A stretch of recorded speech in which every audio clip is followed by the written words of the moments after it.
Welcome to Plain Talk, folks, as we've got less than a month now until primary day. There is a lot going on. We're going to be talking in a little while to Dean Mitchell from DFM Research, who he was commissioned to conduct polling for North Dakota United, which I published recently, which had lots of information about the governor's race, the U.S. House race, the superintendent race. So we'll talk with him in a moment. But before we get there, my co-host Chad Oban and I are going to be interviewing Julie Fedorhcak, who is one of the 5 Republicans running for the United States House of Representatives. Julie, welcome. How are you? Good morning. I feel great this morning. How are you guys? Oh, pretty good. Probably not as busy as you are. Yeah. Yeah, you're going to run a campaign and run a full job, plus have a family. It is a balancing act. Yes, it is. And so there's a lot of plates spinning today. How do you feel like it's going? And I should say we're gonna do a deep dive into the polling later in the show, but the polling that I published showed essentially a tie between you and Rick Becker in the House race. Carl Mund came in third, kind of a distant third. 14 is where she was at. How do you feel about that? I feel really great. I mean, we got into this race a little late, and so that latest poll shows that we closed the gap. We've closed that gap, and we have a lot of momentum on our side. We have a great grassroots plan that involves me still getting out throughout the state, visiting with folks actively every day, connecting with hundreds of voters. We have a grassroots team of volunteers who are working to reach out to voters as well by door knocking and phone calling. So we feel really good about that. And, everywhere I go, I'm hearing from people, I'm talking to people, I'm getting a lot of support. So we're on the television, strong. Our ad campaign is going well, getting a lot of good feedback from that. It's a positive message. I think it reflects who I am, what my priorities are, what my results have been. And so I think that I feel really good. I'm a former basketball player. And I am, my analogy is we are in a full court press, and we will be in a full court press from now until June 11th. And I am energetic and encouraged and inspired and supported by a lot of folks helping us throughout the state. Hey, Julie, last weekend, first of all, I saw you. I don't know, were you in the parade with your group on Friday? I saw your group, but you might have been on the other side. We had a great group. I was not in the parade. Okay. That was one of the balancing act, right? Yeah. My son, our youngest son, is graduating from high school, and we had his grad party last Friday night. So we had planned that a year ago, long before I even thought about being in this race, and just didn't work to adjust anything. We had sent the invites out before I even realized when the Band Day parade was, long before we knew about the debate. And so, yeah, we had to finagle things last weekend to squeeze everything in, but I was not in the parade. I was very proud of my parade walkers. Your group represented me well. They did represent you very well. I want to talk a little bit about the Beck debate. I watched most of it. At times it was painful to watch, but you took some criticism from some of your opponents for not being there, and I understand you've participated in a debate in the past. You got a couple more coming up. There's some accusations of you ducking the debate. Can you talk a little bit about, you mentioned your son's graduation party and sort of, the timing of all of this. And just, it feels to me like you deserve a chance to explain to folks why you weren't there. Sure, absolutely. So I like debates. I did the debate in about a month ago on Scott Hennon's network, and I felt like I performed well and probably won that debate. And so I like debates. I think they're a great opportunity to showcase the differences between myself and my opponents, of which there are many, and I think they're important. And so I'm excited about debating and look forward to doing a debate next week and maybe even another one after that. Just last weekend, this is a balancing act. I am a candidate. I am a president of a national organization. I have a full-time job at the Public Service Commission, and most importantly, I'm a mom. And I wanted to devote my attention to my son last weekend on Friday night. And, debates take preparation, and they take time and distraction. And it just didn't work for us last weekend. Plus, we had events planned in Bismarck, Fargo, and Minot on Saturday that consumed us, that were direct outreach to voters. And so that was our choice that we made. And quite honestly, I haven't really heard much about the debate. I don't know how many people watched the debate. I didn't watch it. We're moving on. There's a lot to get done in this race, and I'm excited to visit with folks like I have been all along.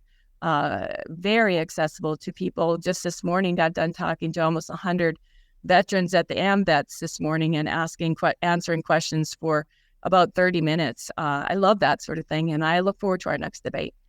When as we look, until June 11th, you say full court press. What's your strategy like going forward? Knowing essentially the polling shows you neck and neck with Becker. How do you pull ahead in this race? So that's a great question. We see blue skies ahead. I think that I have strong favorables in the polling that we've seen.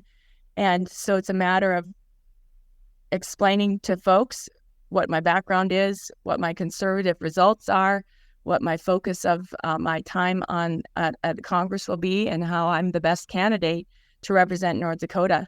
I'm the only candidate that has consistently been a Republican, and I'm really the only candidate that has delivered conservative results, measurable conservative results for citizens of North Dakota over the last 2 decades of service, and have a demonstrated record of being able to work with people, build relationships, and get things done. And I think it's a message that people want. In my experience with voters, that's what they're looking for. They want a results-oriented person who's going to roll up their sleeves and get to work.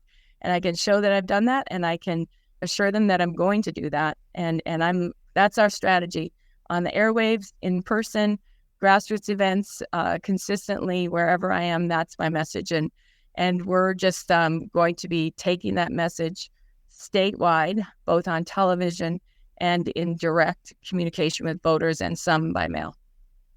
Julie, you can imagine I hate the conversation about building the wall, but there does seem to be a bit of a contrast between you and your opponent in this race. You're up with an ad talking about how you roll up your sleeves and get things done and build the wall. And one of your opponents, I should say, Rick Becker, voted against a resolution in support of Trump's immigration policies. Can you talk a little bit about how your approach to immigration might be different than former Representative Becker? And in him trying to explain away that vote, he said it was a protest vote or something, but nobody knew what he was protesting. So again, sort of the show pony versus the workhorse. Can you talk about how maybe you'd handle the issue of immigration a little bit different than Becker or the other opponents that are in this race? Sure, absolutely. So again, it's really results over rhetoric. I don't just talk about things, I try to get things done. And so if I'm elected by the citizens of North Dakota to represent our state, I will work very hard to take our one voice and leverage it into more power than just one voice by building relationships with others, building collaborative efforts with other policymakers on policies that we think are important for our country, which is securing the border. So if President Trump is elected, that's going to be a top priority for him, just enforcing the immigration laws that are on the books already. And then we have to get to work on providing the support that agencies that are involved in enforcing those laws need. I can't tell you exactly what that is right now, if it's a budget issue or not, but I certainly will be working on that on day one and working collaboratively with my fellow House Republicans on making sure we have the right mechanisms in place to get the wall completed, whether it's a physical wall or whether it's through other, drones or other high-tech solutions to help secure the border, and then provide a reasonable, responsible, orderly pathway for immigration. And then we also have to support the law enforcement and the folks that are here in dealing with the immigrants, the illegal immigrants that are already here. And that's going to take a lot of effort and time. It isn't going to be something that is fixed, in the first 100 days, that's for sure. Yesterday, you announced an endorsement from Representative Elise Stefanik, whose name I have been reading for years is Elsie. And then yesterday, as I was writing the article, realized it's not Elsie, you idiot, it's Elise. So that was something that I learned from that. It's nice that you volunteer that. Nobody would have known that otherwise. I am nothing if not transparent, Chad. So she endorsed, and I thought that was an interesting contrast with some of the endorsements that your opponent Rick Becker has been touting. He's had Representative Bob Good, who's the chair of the Freedom Caucus, Representative Matt Gaetz, who obviously somebody who's created a lot of chaos in the House of Representatives. Stefanik, for people who don't know, is actually the chair of the House Republican Caucus. It means she's part of the leadership team of the current Republican majority in the House of Representatives. First of all, how did that endorsement come about? And second of all, contrast it with the endorsements that your opponent has received. So I have worked hard throughout my career to work with everybody. That's my calling card. And so in this race, I've been calling other members throughout the country, first to build relationships, begin that process of building relationships, because you have to have those to be effective in DC. And Elise is one in leadership. I mean, she's a woman. She likes to, support other women candidates and elect other Republican women. So it was a natural connection for me to make with her and in a leadership role. And we just, I think she sees in me somebody who can be productive, can be an effective new member of the House Republican team, and can work to unify folks. I don't need to comment about Rick and who he's reaching out to and who he isn't. What I pledge is that, like I have in North Dakota, what I find encouraging about my candidacy is that I'm hearing from folks, even within the party, who have been kind of in different factions. Josh Gallion, who is considered more probably on the Bastiat side, has endorsed me. He's endorsed me because he's worked with me. He knows that when I say I'm about results, it isn't just a talking point. He knows that I am about results because that's what I care about in public service. Whether, whatever the issue is of the day, whether it's landowners being frustrated with the reclamation being poor on their land after pipeline development, and then us at the PSC just like rolling up our sleeves and coming up with a third-party inspection program so they can be assured that the standards that we set out in place in law, in the orders, are going to be enforced.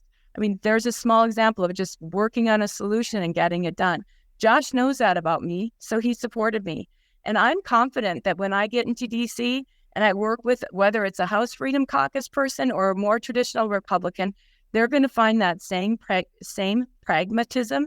And for those who want that and to really want to sincerely get things done and don't just want to say no and don't just want to be destructive and don't just want to get famous on TikTok, but really do want to work on problem solving, they're going to want to work with me. And I'm going to be open to that. And so I think I am a candidate that can help unify and be a force for unifying the Republican Party nationally and in the House and trying to really move forward and getting, delivering on some of the conservative solutions that we need for our country. Julie, you mentioned unifying the Republican Party and bringing together the factions. But one of the big things that Congress is going to have ahead of itself is passing a farm bill. And historically, not one party has been able to pass that without help from the other party. Can you talk a little bit about on something like the farm bill where you need Democrats in order to pass it, just like Democrats need Republicans to pass it as well? Can you talk a little bit about working across the aisle on something like the farm bill that is so important in North Dakota? Absolutely. And on that issue, I've already started reaching out to our farm groups. We have an ag coalition of farmers and ranchers that we're connected with. I've met with the sugar beet growers multiple times already. I've met with Senator Oban. Some of the key leaders on ag in Washington have met with them, with those groups, because the Farm Bill is so important and it's going to be on our lap really quickly. If they don't get it done this session, which, a lot of people don't think that they will, it'll be first up in the new Congress. And so absolutely, Chad, on the Farm Bill and on many of the big issues facing us, the budget too. We can't deal with the entitlement reform as a single party. We have to have leaders who are willing to work across the aisle and develop those relationships with folks so that you can have some element of trust with each other to know that you've got good intentions to try to solve problems and get to the bottom of some of these issues. The Farm Bill is one of them. Absolutely, you're going to have to work with especially the rural state Democrats to come together and find solutions and to pass a Farm Bill. And probably some of the, more conservative Democrats in the non-farm states. You have to have a bipartisan rural and urban coalition to pass an effective Farm Bill. And we have to get to that point on so many of the issues that we're dealing with. I'm a big believer in conservative solutions. I believe in conservative solutions because I think that they are sustainable. They work long term, and I think they're good for people. Respecting people's independence, respecting people's ability to take care of themselves, to be productive, to be independent, allowing for states' rights and allowing for differences among the states and pushing things back to the states. Low taxes, pro-business. I think those things work. And so I'm excited to be a champion for conservative solutions because I've seen it work in North Dakota, and I know they'll work for our country.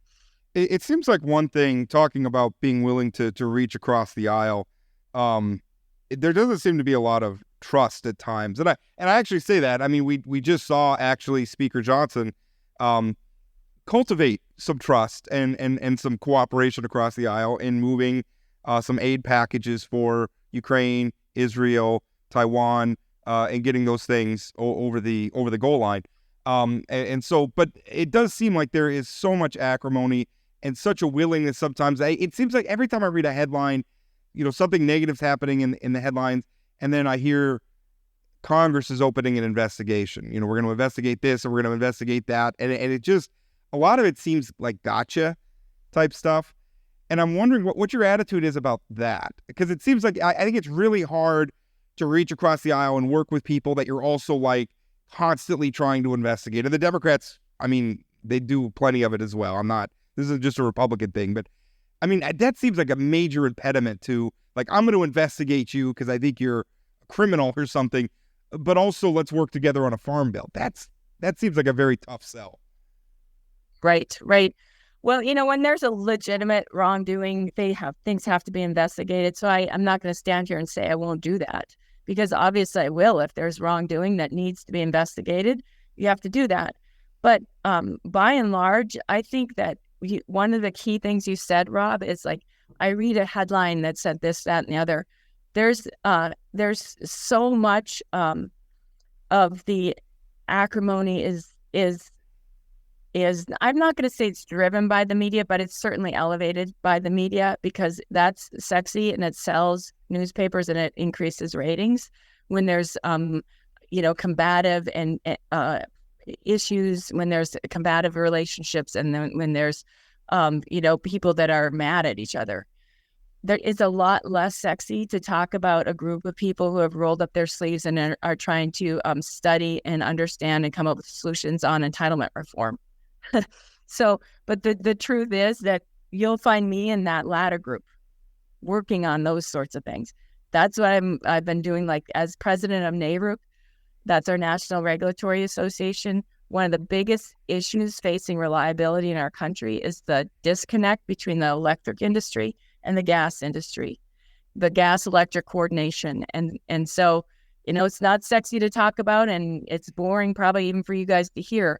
But what I did as president of NARUC is gathered together a group of 11 experts nationwide representing each industry to come together and meet behind closed doors for 12 to 15 months and try to come up with solutions on that. That work is happening. They'll come up with it. They'll have recommendations in November, and those recommendations can be used for FERC. They can be used by states. They might be even recommendations for Congress.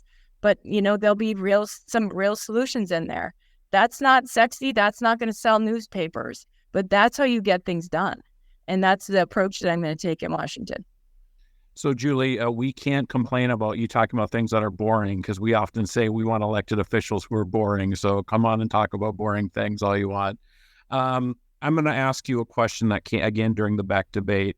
There was a reference to you making money off of a CO2 pipeline. I assume it's the Summit pipeline.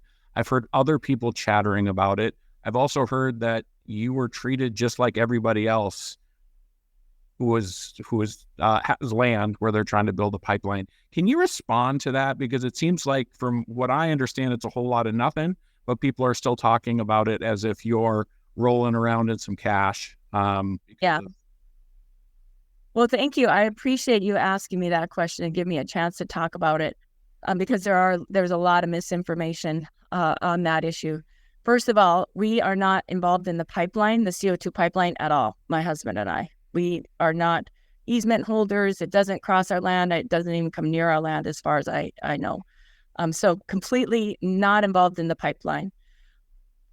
But in 2012, before I was on the PSC, my husband and I bought some farmland in a little farm, actually, outside of Hanover. We did it because we wanted our kids to have a connection to rural North Dakota, have exposure to working, agriculture, the outdoors, all those sorts of things, and as an investment for our family. Since in about 2020, 21-ish timeframe, Carbon Summit project came to fruition. They reached out to us because our land is in the storage field for the CO2, and asked us if we wanted to have a storage easement. So we went through the process of exploring that with the company, ultimately decided, like any private property owner gets to do with their land, yeah, we want to sign that easement. So we did. The easement was just, as far as I know, a standard easement. It might have been even less lucrative than some of the folks that held out longer and negotiated harder with the company.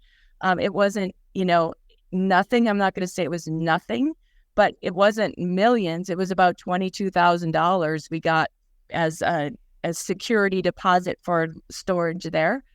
And since then, we haven't gotten any payments, despite the fact that I'm not part of the pipeline project.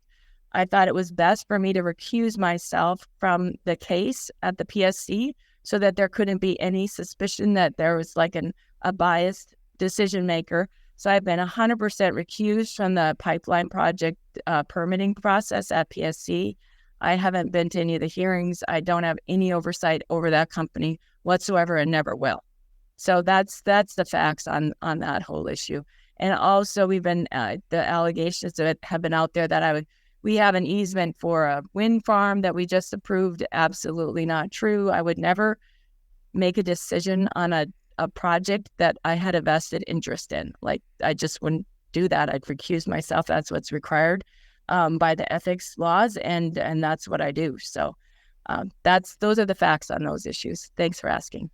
Just one follow-up on the carbon easement. So it's a storage easement. You were paid $22,000. Do you stand to make additional money if they start storing? I mean, is that how that easement? I don't know how these yes work. Yep.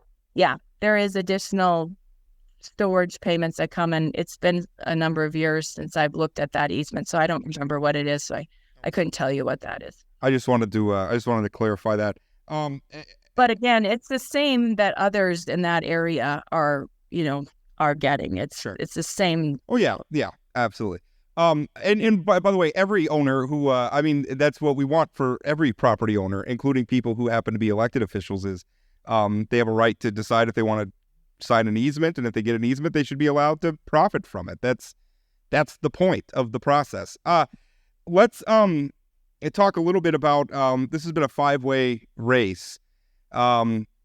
But I mean, again, as the polling shows, there's two of you that are kind of in the top tier, and then Cara Mund kind of right below you.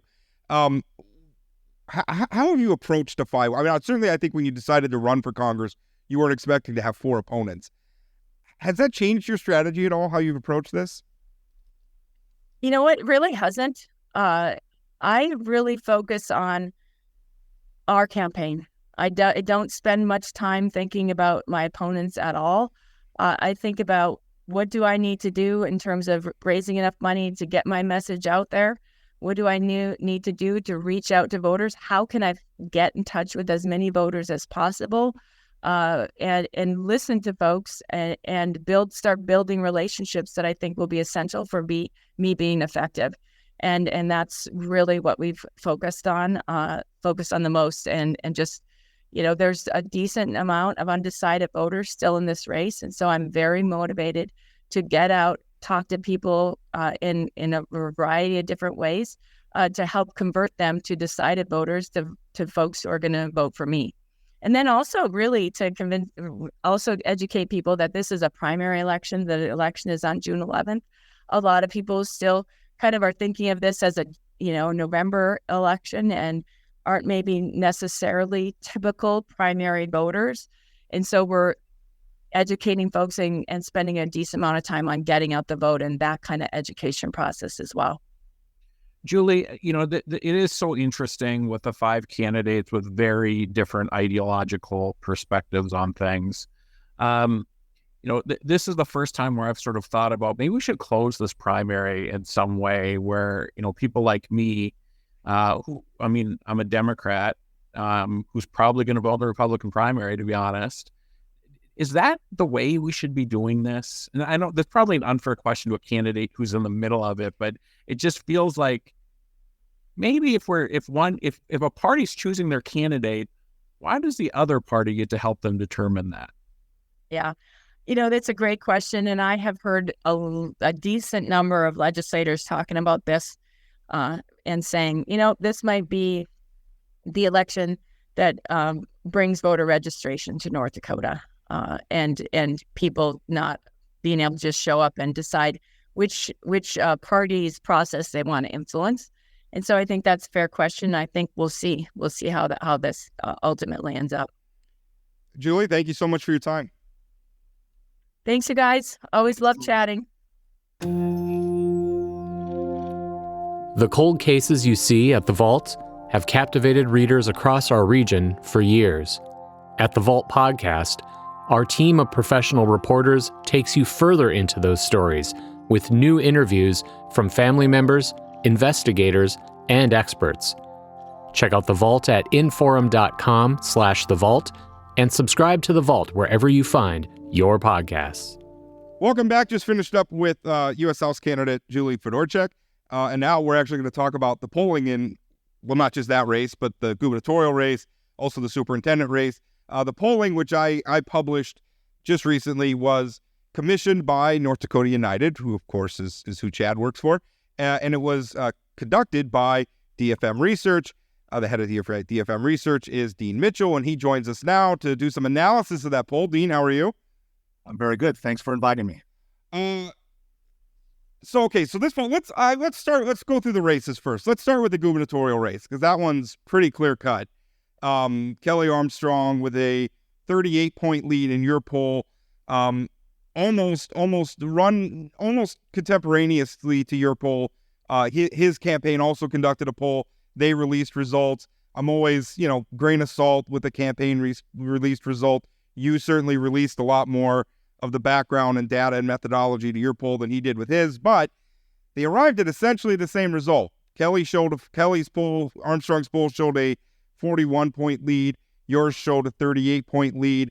Essentially, few points difference, but essentially the same result. It kind of feels like he's running away with that race right now. Absolutely. It's kind of unique, especially in a state like North Dakota, to have 2 polls conducted pretty much at the same time. In fact, probably some of the same people might have done both surveys there. But to be within 3 points of each other, within the margin of error, I think you could probably safely say that race is, basically 60-20. But what really comes out in my poll is you look at the favorable rating. And I think that's the key.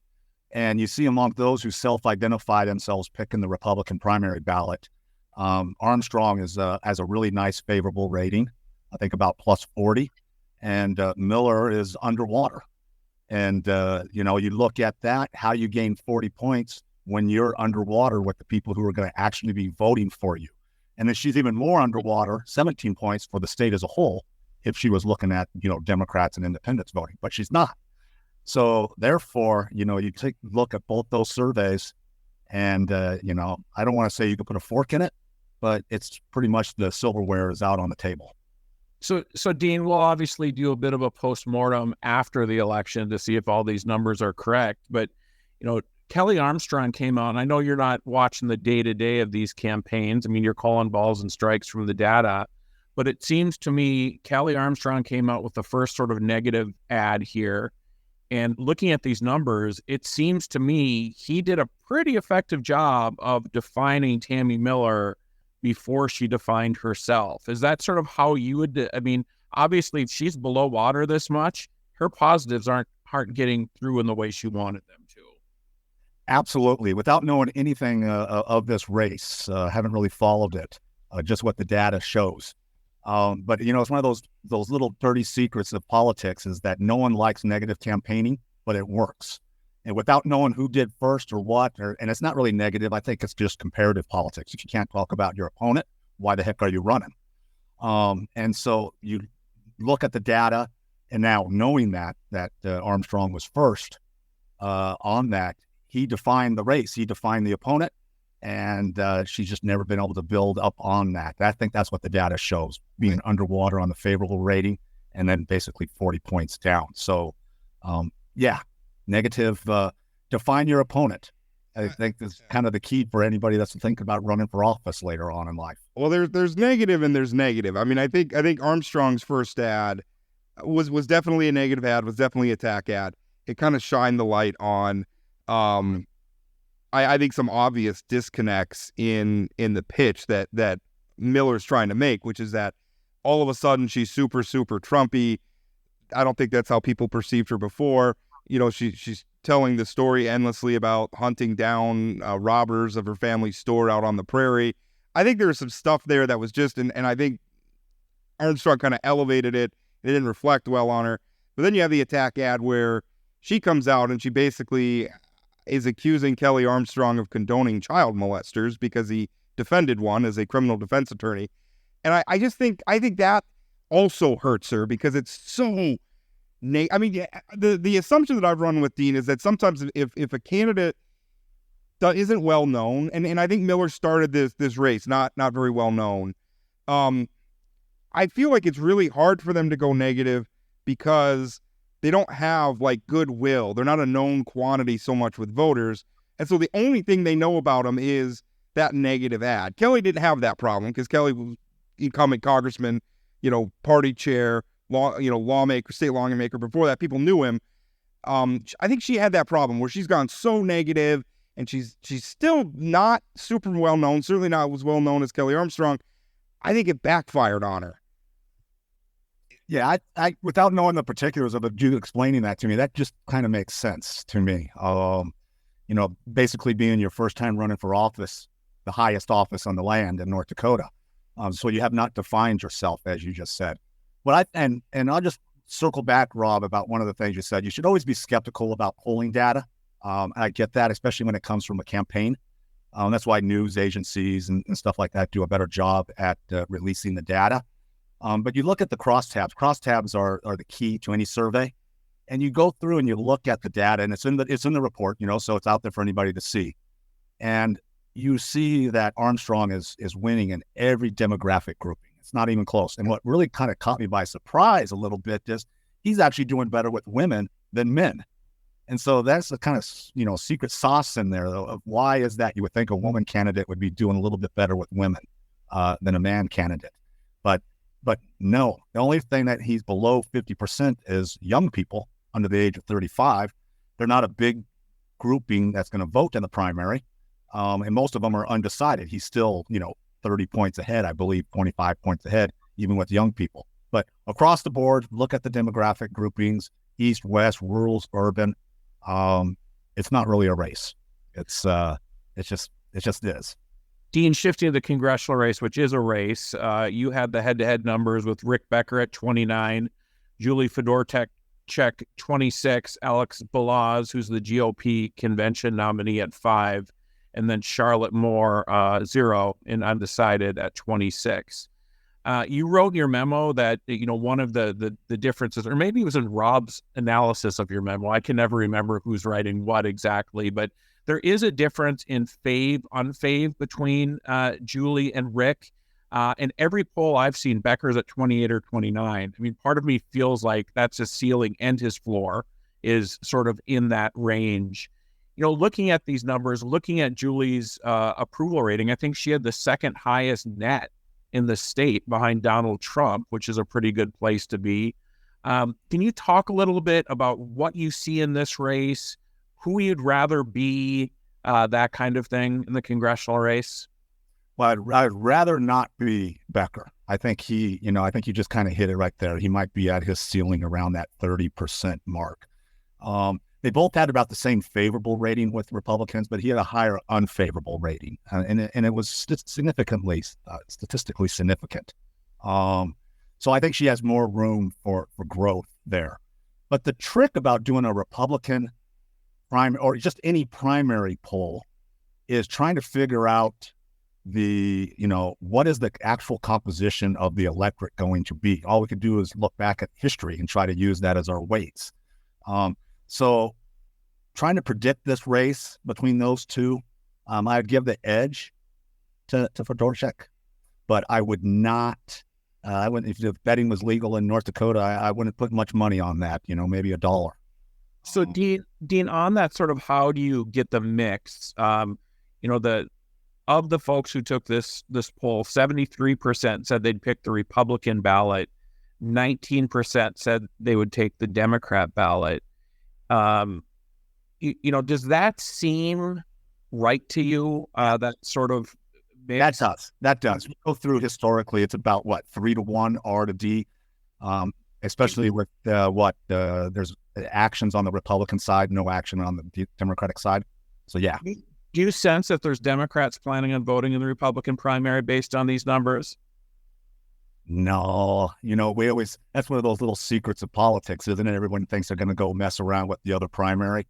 I didn't really see it. I mean, people might identify as Democrat, but vote in Republican, or identify as independents, but vote in Republican. But self-identification's a really sticky wicket. I think especially in a state like North Dakota, without political parties being assigned, like other states, it's hard, and it's hard to get that right mix. So when you look at that House race, 29, 26, well within the margin of error, trying to figure out the right composition of what you think the primary is going to be, it's a coin flip, but I would rather not be Becker on that. And then it's just what 3rd through 5th, where do they move? Do they stick with their candidate, or do they try to be a decider on 1st and 2nd? Because they're going to be seeing these stories, right? And no one really likes to. I'm not saying you're throwing away your vote, because you're not. You're voting for the candidate of your choice. But if you want to make an impact, that's how you do it. You pick between those two. I was wondering, talking about crossover, we did see a crossover not so long ago in 2016 when it was in the gubernatorial race between Doug Burgum and Wayne Stenjum. I mean, you could measure it if you just looked at the number of people who chose each ballot. I mean, as you said, there's usually a ratio, but people choosing the Republican ballot versus Democratic ballot. I mean, we saw that spike in 2016 under Doug Burgum. I guess I do kind of agree with you. I don't know how much crossover there's going to be, mostly because I just don't think Cara Mund is Doug Burgum. She's not. I don't think she's perceived as being as competitive. She certainly doesn't have the money, running or as sophisticated a campaign as he ran. So I agree with you, but it does happen. It did happen here once anyway. Oh, absolutely. I mean, it does happen, but I mean, amongst strong, hardcore partisan Democrats, right? Those who send a check to the DNC, so to speak, not many of them are going to do it. So I think it might be those kind of soft Democrats, right, that want to be a decider, tired of being voting in a primary system where their choice is never going to be winning statewide office. So this is their opportunity if they think there's a moderate. So in the sense of the 2016 with Burgum, yes. In the House race in 2024, I don't think hardcore Democrats as a whole, are going to be really choosing between the two. It's just kind of go against their core belief system. Dean, one of the things that you and I, for probably the last 15 years, have talked about is the first question in your poll: is the state on the right track or right direction, or going in the wrong track? You and I are old enough to remember when this number was consistently 75, 80, 70, somewhere sort of during the Dalrymple Hoban governor's years. It's down to 45% right now, 45% right track, 33% wrong track. Historically, I would have always thought if that number gets that low, it's a good thing for Democrats. However, we're not seeing that. I think it's probably more of a good thing for the Bastiat far-right sort of folks that are trying to upend things. Can you talk a little bit about the importance of that number? It's basically you're asking if people are happy with things. Yeah, absolutely, Chad. I mean, you probably could find an email from me many years ago where I said, things will change for the Democratic Party once that number gets below 50%. I have a couple of those emails too. Yeah, exactly. And how wrong was I? I'm like, wow. But in normal political circumstances, that's what you would see, right? When that number goes down, people are not satisfied with the way they think their lives are going, the country's going, the state is going. You'd pick the other party.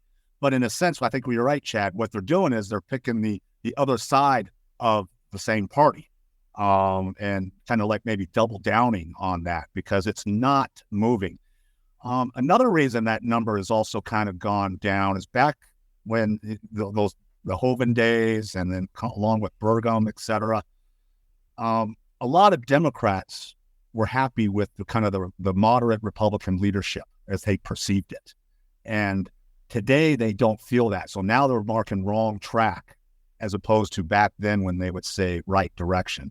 So the key there is to do a more detailed analysis of where are Republicans, self-identified Republicans, on that right direction, wrong track. The number has declined, but I don't know specifically how much. It would be interesting to do. But bottom line, it has not made a difference for the Democratic Party in North Dakota. I will also say I've done surveys around the country that even though 45 is pretty low for North Dakota, that's pretty high for states across the country. I did one recently, I think in Pennsylvania, not the state, but some of the districts, and it was like 25% right direction. So it kind of gives you an idea that still North Dakota, while they think it's below 50, better than most states in the union.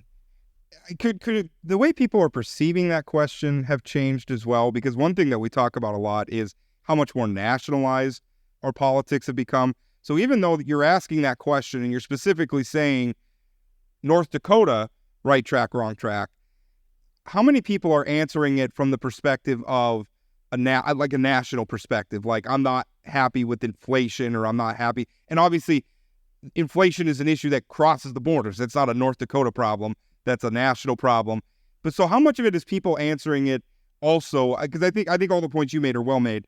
But how much is it people answering it from that? Because I think sometimes in these questions too, you ask people, how do you feel about the economy? Right. And even though they're doing well, because they're reading a lot of headlines, or they're reading about, Detroit's collapsing or something, they'll answer negatively. So, I think that question is really tricky. But specifically, I think we're so much more nationalized. When I saw that pretty relatively low number, my reaction was, I think a lot of people are perceiving this. They're answering this through a national lens. I think you're right on that. You look at the numbers when it was back in the 70%, there was about a 50-point gap between the state and the country. People were differentiating between the two. And now we didn't ask the national one because time and money was limiting. But that gap between state and national right track is pretty close. So I think people are doing that. Just real quick, I did a focus group in Pennsylvania. There were about 18 guys, those union guys. And we went through, and everyone universally, and these were kind of like Democratic-oriented union guys, and they all kind of raised their hand that the country was on the wrong track. And then I asked them about their personal lives. And all 18 of them said their personal lives were on the right track. And so they were able to say, my life is good, but they feel the country is bad. And I, as a researcher, I don't know how to square that circle, so to speak, because it goes, if you're doing well, then you would think the country's doing well. But that's just not the case. It was, it's not very scientific, but I remember years ago, there was a TV interview, and it was in California somewhere, and not one of the big media markets, but like the local TV station had gone out to the lake on like a sunny summer afternoon on a weekend, and we're interviewing people about the economy. You got dudes like on the back of their boats and stuff, like, on their boat trailer, and they're like, oh, the economy's terrible, everything's tough. And it's like, yeah, but how are you doing? It's like, oh, I just bought this new boat. And, so I thought it was kind of funny. Like, I think that's exactly what you're talking about. Yeah, no, it really is. And I like that question because it kind of, it's the election cycles change. There's different names. People move. The self-identification, it kind of moves around. But that question that we've been asking since 2008, in North Dakota. And so we have an idea of how that mindset of the North Dakotan is thinking about where the state is. And I think you're right, Rob, in that they're now putting the state and the country as kind of one big giant thing. They're all kind of bleeding across, and they're not seeing North Dakota as being as unique economically or personally as they used to, say, before 2016, in my mind. So, Dean, the third race that was asked about, and it was frankly the reason why North Dakota United did this poll, was the state superintendent of public instruction, where you have Superintendent Baszler at 38%, Jason Heitkamp at 12%, Jim Bartlett at 8%, Darko Dragonich at 1%, and the big winners undecided at 42%. This race is weird because Jason Heitkamp is in it, and not because Jason Heitkamp is weird. I'll let people decide if that's true or not. But the fact that Jason Heitkamp, who was a MAGA Republican, but his last name is Heitkamp, is leading to a bunch of Democrats thinking he's a Heitkamp. Obviously Kirsten's in a really good shape, up 26 to be one of the two that gets to the primary, likely the highest vote getter. I think one of the questions I have is how much above 50 does she get? But what's your take on that race sort of between Jason Heitkamp and Jim Bartlett for second place? Ideologically, I think they're exactly the same, but their voters are completely different. Yeah, if you gave me a photo array of all those candidates, I couldn't pick them out. I've worked in North Dakota. I started, back in the 90s, and I know the Heitkamps and all that. I couldn't pick them out in the lineup. And so all I know is the name. And so I think a lot of folks do the same thing. They go through a survey. You're not really paying attention to the race. There's a Heitkamp on there. Has to be a Democrat, right? I'm going to go pick the D. And this crosstab data shows that is the case. So you could probably get away with that in a survey where there's no consequences of that. But as the race kind of evolves, especially if he makes it past the past two and people start talking about that, I think that Democratic performance number will go down, and they'll realize that, OMG, it's not the same Heitkamp that I voted for back in the 1990s or 2012. The flip side of that, is he doing more poorly with Republicans because his last name is Heitkamp? Yeah, that very well could be too, because he was down there. They think the same thing, right? Yeah. What a unique, it's a unique case study of just name ID. Sometimes you hear about stories across the country where a candidate will be of a different party, but have the exact same name as the incumbent, and has that kind of that natural advantage of that. We have a couple of funny stories. Our former auditor, we had an auditor named Bob Peterson for decades, and then his son ran, but his son's first name wasn't Robert. It's like his middle name. But he started going by his middle name on the ballot, so he could also be Bob Peterson, and just continue the tradition as auditor. And then there was also a somebody who was running in a judicial race here in North Dakota, and I actually found where back in like Ohio or something, he had, and I don't know, this is like in Cleveland or Cincinnati or something, and I guess there was like a really well-known political family there, and he was actually disciplined by the bar because he was running for judge in Ohio, and he went and he legally changed his last name to be the same name as this very well-known, it'd be like a Kennedy or a Heitkamp or something like that. His very well-known political family name. He literally went through the legal process of changing his name so that he could appear on the ballot that way, which was just absolutely. I actually wrote an article when he was running here in North Dakota because he'd done that. Like, I just thought that was bizarre. But that name ID, when we talk about name ID in these races, that's really, really matters. Especially on a down ballot race. Right. It's probably, I think DPI is pretty much the last thing you're voting for on the ballot, I believe, or pretty close to it. You're not really paying much attention. And so I think I wrote in the memo, or at least I had the conversation with you, Chad. It's going to be, I think for second place, it's going to be how many Democrats go and vote in the Democratic primary. And then, because and by the way, this race is on both ballots. So this race is on both ballots. And so how many Ds, what's that ratio? If it's higher than 73-19, so to speak, and no one really paying attention to the race, Heitkamp's probably going to get the number 2 spot. If the D turnout is a little bit lower, the R turnout is a little bit higher, they're voting against the Heitkamp in the same way, and they're voting for the other candidate. The name probably doesn't even really matter that much, really. And what I would say to listeners, just vote for Kirsten Baszler, and our public schools will be much better off. But I mean, just sort of your analysis of this race. I mean, she's up 26 right now, obviously a huge amount of undecided. I mean, do you sense she gets north of 50% in the primary? Do you think she's fine? Absolutely. I think, at the end of the day, I guess I'll put it on tape, so to speak. Do they still use tape on these? I don't know. But I'm going to say she's going to be closer to 60 than 50. Well, but we'll never forget, Dean. It doesn't matter if it's on tape or not. Oh, dang. Yeah. Also, there's not a tape in sight. You weirdo. Oh, okay. I'm so old school. I don't know what decade you're living in. But I think North Dakota United is going to be fine in that race, so to speak, if I can say that. And with Baszler, I mean, I think maybe the undecided speak to the fact that she does have some baggage, the DUIs and making some headlines that aren't so nice for her. I mean, not that I think her advantage is the people she's running against are just not qualifying to hold that office. And the other thing I was going to say is it's shaping up to be a bad primary for the North Dakota Republican Party's convention.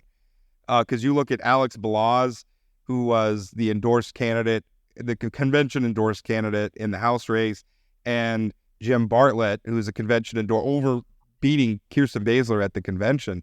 Both of them, Bartlett might not, looking like he's not going to make it past the primary. And Balazs is almost a non-entity in the House race. But yet that's what the North Dakota Republican Party, that's who their delegates chose to put in these races. So that's not a good look for the party. I mean, when the people who are showing up at the Republican Party's convention, they had a good turnout. They had about 1,700 delegates there. I mean, when those delegates are so far out of touch with North Dakota voters, that's a problem for the party, I got to think. Yeah, it just shows you how out of step activists, people who are going to take the time and money to go to Fargo to see, that's where I think the convention was, right? And to spend money and go and put their choice. It's kind of like town hall government back in New Hampshire in the old days. But our society has changed, and they're just not really reflecting what Republicans, at least what the polling data is showing, and maybe what the election results will show, what kind of, everyday Republicans think in North Dakota. And that's a big mark against the caucus system, I think, in my mind. Well, Dean, I appreciate you coming on talking about your poll. Absolutely. Thank you very much. And I just want to give a shout out to Dean. I mean, Dean's not just a pollster who gives numbers. He actually loves North Dakota. He lived here for a while. He lives in Minnesota. So he actually, I like going through polls with Dean because he's got some historical perspective on it and actually cares about the outcome. So kudos to Dean.